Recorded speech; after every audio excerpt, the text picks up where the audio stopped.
So I just, like I said, returned from vacation this week, and we took that road trip to New Mexico. It was quite the risk, and it was great, and we had quite the adventure. On Wednesday, when I got back into the office, I pulled up because we're following the lectionary this year, and I wasn't quite sure what I was preaching on this Sunday, because on vacation, I shut that out of my mind. And I got back, and I pulled it up, and I read the text for today, and I was like, oh, gosh, Jesus, you're giving us more challenging words today. It was like, in a way, I was like, well, lo and behold, Jesus has got another difficult thing for us to deal with this morning. And I went into Christina's office, and I was like, Christina, spending the year with Jesus hasn't been very easy, actually. I thought it was going to be this, refreshing time to spend with Jesus, But it hasn't been all that easy. And I said to her, I was like, Luke's Jesus is really challenging and really difficult and says a lot of really tough stuff. He just keeps making me uncomfortable every week. And our church is probably getting tired of it, And Christina replied, she's like, well, Jesus is also pretty difficult in Mark, in the Gospel of Matthew, and the Gospel of John, for that matter. And she's like, perhaps Jesus is always going to make us uncomfortable. And I was like, oh, good point, Christina. Jesus does have a lot of hard things to say. People, when Jesus was walking the earth, and I love when I read the Gospels, Matthew, Mark, Luke, and John. If you don't know how to read the Bible or you've not read much of it, start there. Matthew, Mark, Luke, and John. Those are kind of like the stories about Jesus' life. And I love when I read the Gospels to focus not only on what Jesus said and did, but the reaction that others have to Jesus. And I'll tell you that sometimes people are amazed, it says. They're blown away. They're so excited about what Jesus is saying. But I'll tell you, more often than not, people are furious, disappointed, even outraged by what Jesus said and what Jesus did. People were kind of always trolling Jesus. They were even publicly shaming Jesus, threatening Jesus, seeking to bully Jesus. Jesus was at the center of so much drama and so much conflict. And if we're reading Luke's gospel, though, if you've been going with us from the beginning of the year, we shouldn't be surprised by this, though. Because it was kind of said from the beginning, this is exactly what's going to happen. Do you remember that old man named Simeon, where Jesus, when he was just a baby, just a few days after he was born, Mary and Joseph took him to Jerusalem to have him dedicated at the temple. And there was this older man named Simeon who was there, who had a connection to God, and he had been waiting for this moment. And he went up to Mary and spoke this prophecy about her son, and listen to what he said about Jesus to Mary. These are not the most encouraging words. It says, then Simeon blessed them, and he said to Mary, Jesus' mother, he said, this child, this baby, is destined to cause the falling and rising of many in Israel. And he is going to be a sign that will be spoken against, so that the thoughts of many hearts will be revealed. And a sword will pierce your own soul too, he said to Mary. It's probably not the word that Mary wanted to hear about her new baby, right? That he's going to cause the rising and falling. People are going to speak against him. She's going to go through so much agony that it's going to be like a sword is piercing through her soul. From the very first days of Jesus' life, people were saying that this baby was going to be a threat, that this baby was going to cause a disruption and turn everything upside down. This makes me think of a show on Disney I liked called The Mandalorian. Did you ever watch that show? Yeah, I see some hands going up. Well, the main character, Mando, he had to go to such great lengths to protect Grogu or Baby Yoda because this baby was so powerful, so full of integrity, so committed to justice and goodness, had the force moving within him, that the empire and all its powerful weapons of destruction tried to control this baby, tried to capture this baby, and even wanted to take this baby's life. Jesus, even from a young age, was causing such a stir all across the empire. You know, we often talk about Jesus in very comfortable and easy and acceptable ways. And we say things like, He's my best friend. Jesus, He is my best friend. He is the lover of my soul. He's the beautiful one. When I was in high school, they talked about Jesus was my homeboy, the gentle, the wise teacher. We have all these really acceptable and nice ways of talking about Jesus, which I believe all those are true. But I think we need to have the fuller picture. Jesus is not always comfortable. Nice is not how I would describe Jesus, just to be honest. We need a fuller picture. Jesus was dangerous. Jesus was very subversive. Jesus was very revolutionary. Jesus angered and enraged people all the time by the way He lived and the way He operated in this world. And in short, what I want to say this morning and play on this image a bit is that Jesus brought fire. And you think about Jesus, His fire burned within Him. And fire hurts, right? Fire can scatter people. And Jesus sent people running and hiding and scrambling by the way He lived His life. But Jesus' fire had the potential to transform and to renew and to refine and to bring incredible power and ignite people around a new way of living. So I want to read our text for today. It's from Luke chapter 12, verses 49 through 56. The words will be behind me on the screen. And you'll see when I start reading this why some of it's a bit confusing. Jesus says, I have come to bring fire on earth, and how I wish it was already kindled. But I have a baptism to undergo, and what constraint I am under until it is completed. What stress I am under until it is completed. Do you think I have came to bring peace on earth? No, I tell you, but division. From now on, there will be 5 in one family divided against each other, 3 against 2, and 2 against 3. They will be divided, father against son, and son against father, mother against daughter, and daughter against mother, mother-in-law against daughter-in-law, and daughter-in-law against mother-in-law. He said to the crowd, when you see a cloud rising in the west, immediately you say it's going to rain, and it does. And when the south wind blows, you say it's going to be hot, and it is.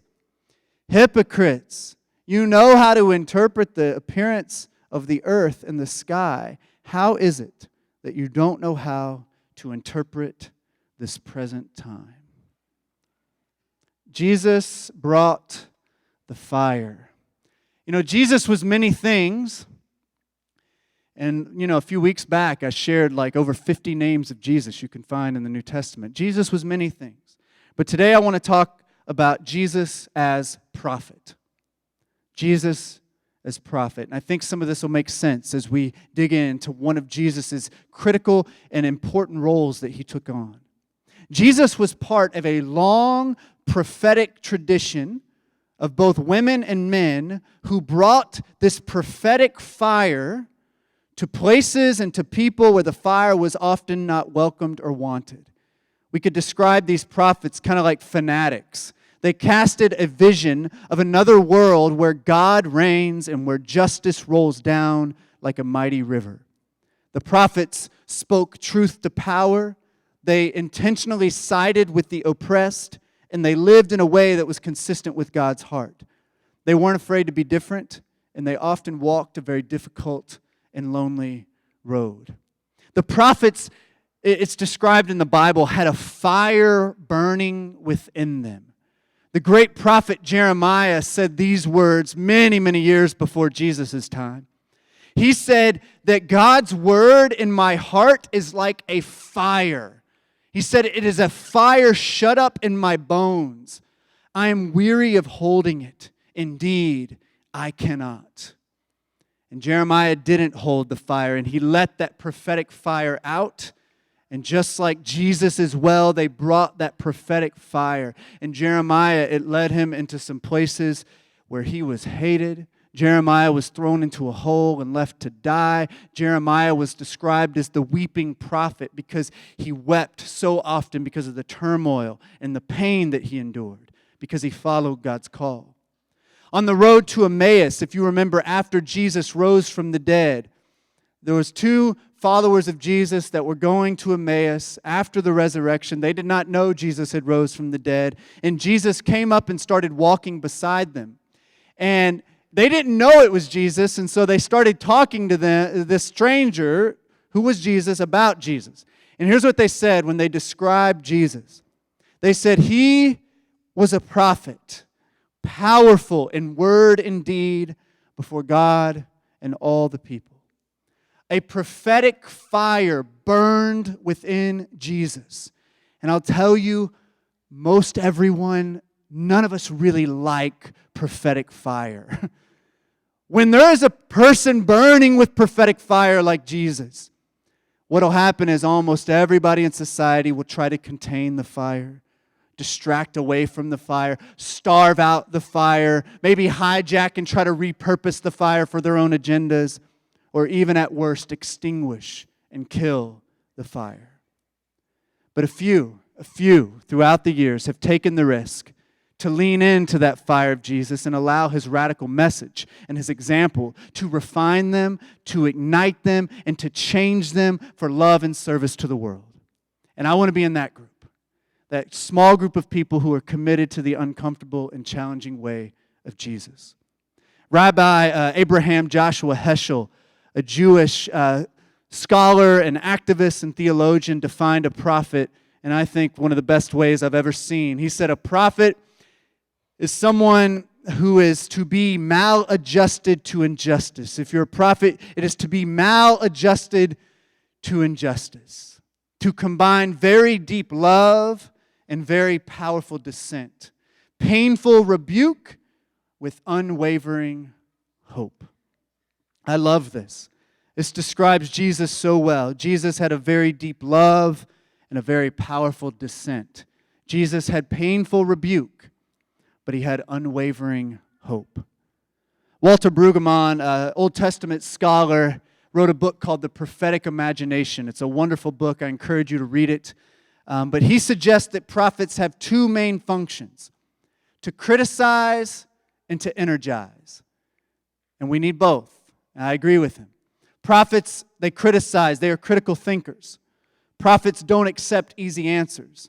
They don't accept the official report that's given to them. They don't accept that exploitation and oppression and immorality and violence and deception are okay. Prophets are willing to grieve and lament the way people have abandoned God's desire for His people. Prophets are willing to talk about the things that people in power don't want us talking about. Prophets are willing to cause conflict by what they do and what they say. So prophets, they lament, they grieve, they speak hard truth, they cause trouble at times. But prophets also energize people around a belief that another world is possible. They aren't so concerned about whether something is possible or practical, but can it be imagined? Can we imagine a world different than the one we see now? We need some prophets today to energize us around a new vision, right? Because we got a lot we can be critical of right now. But I need help seeing a different way, right? I need help seeing that things can be different. Can we imagine a world different than the one we see now? So prophets hold on to hope even when situations seem hopeless. They present an alternative to the dominant way things are done. And prophetic communities, which I hope Embrace can be, are meant to model and live out that alternative way of living in the world. So they criticize and they energize.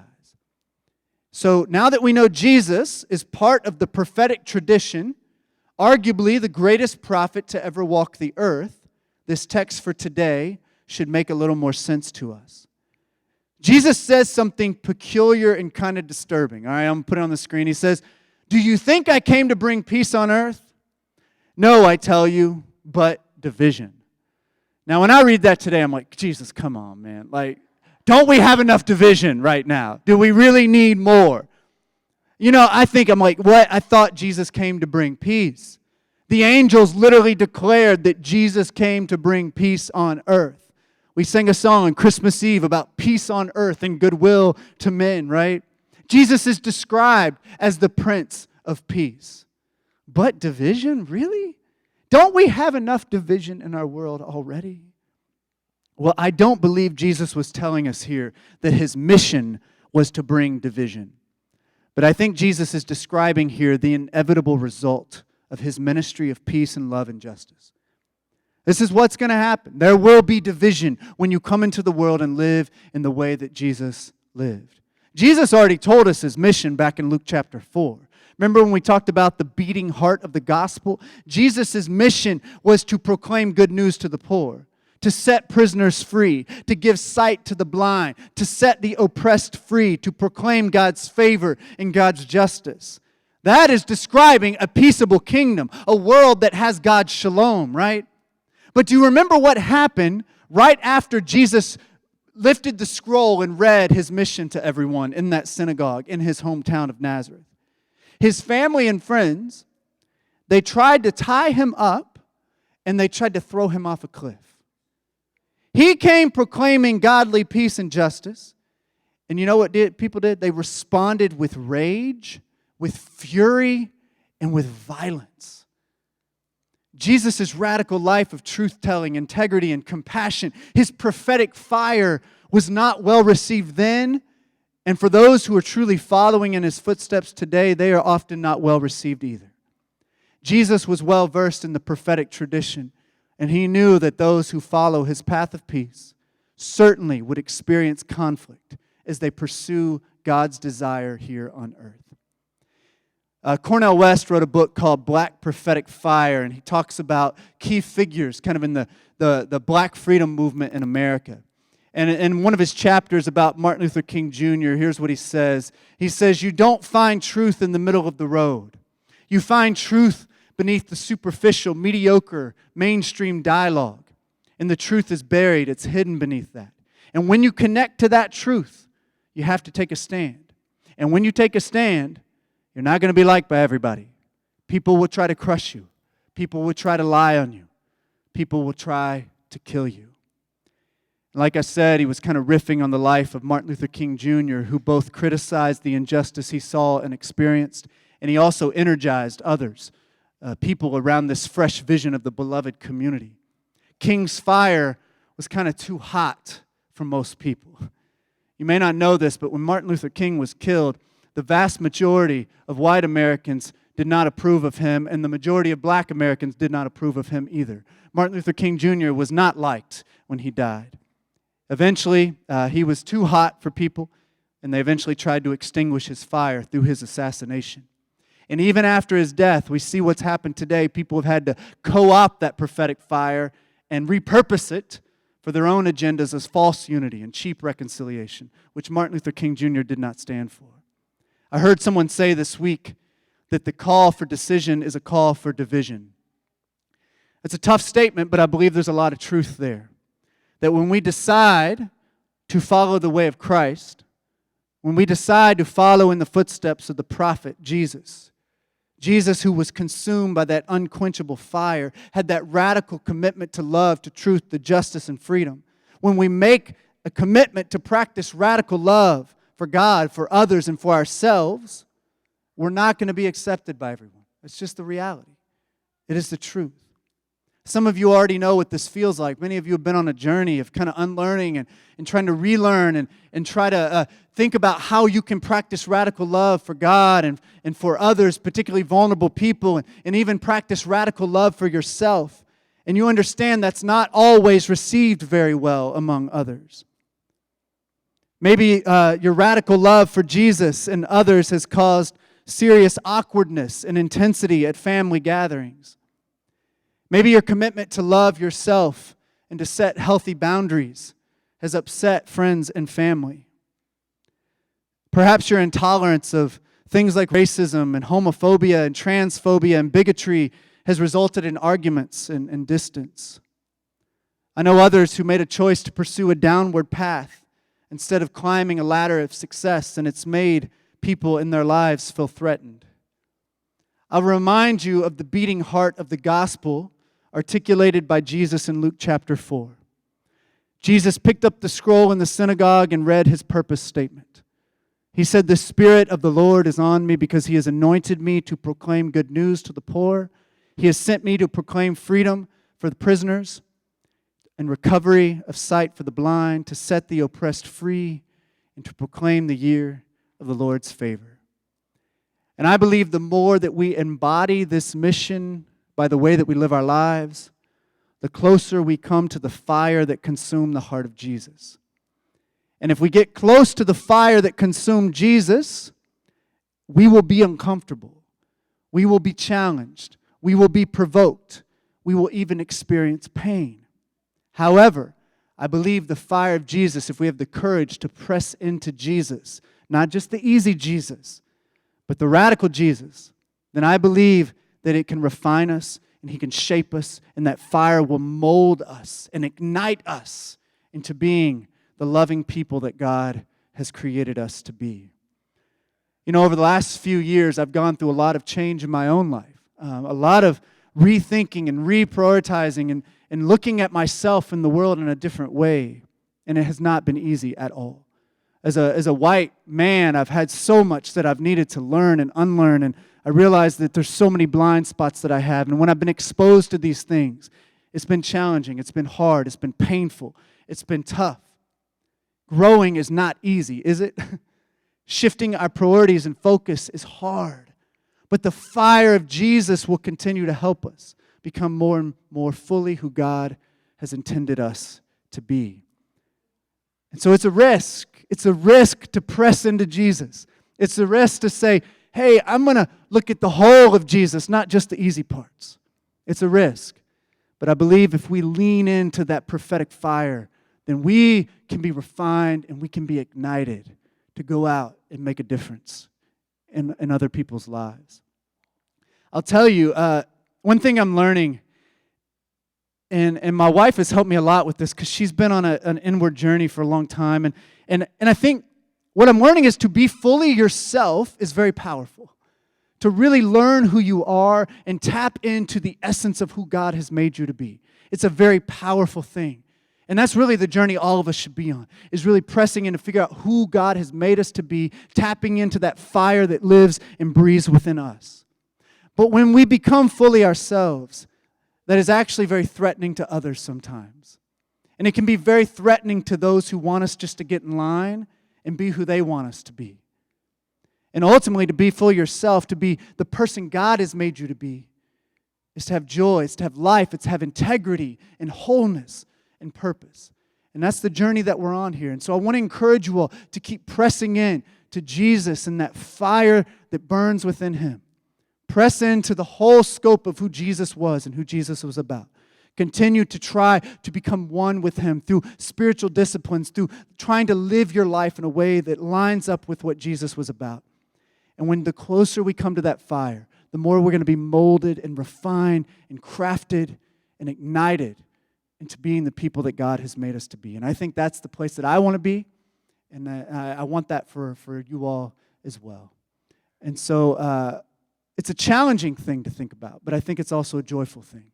Because being who we are and being who Jesus has called us to be, becoming more and more like Him and following His example is brings the most joy I could ever imagine, and the most purpose and the most meaning in our life. So I encourage you not to give up, to keep pressing in, to keep taking the risk, to press into Jesus and what Jesus has for us as individuals and as a community. In the name of the Father, the Son, and the Holy Spirit, amen.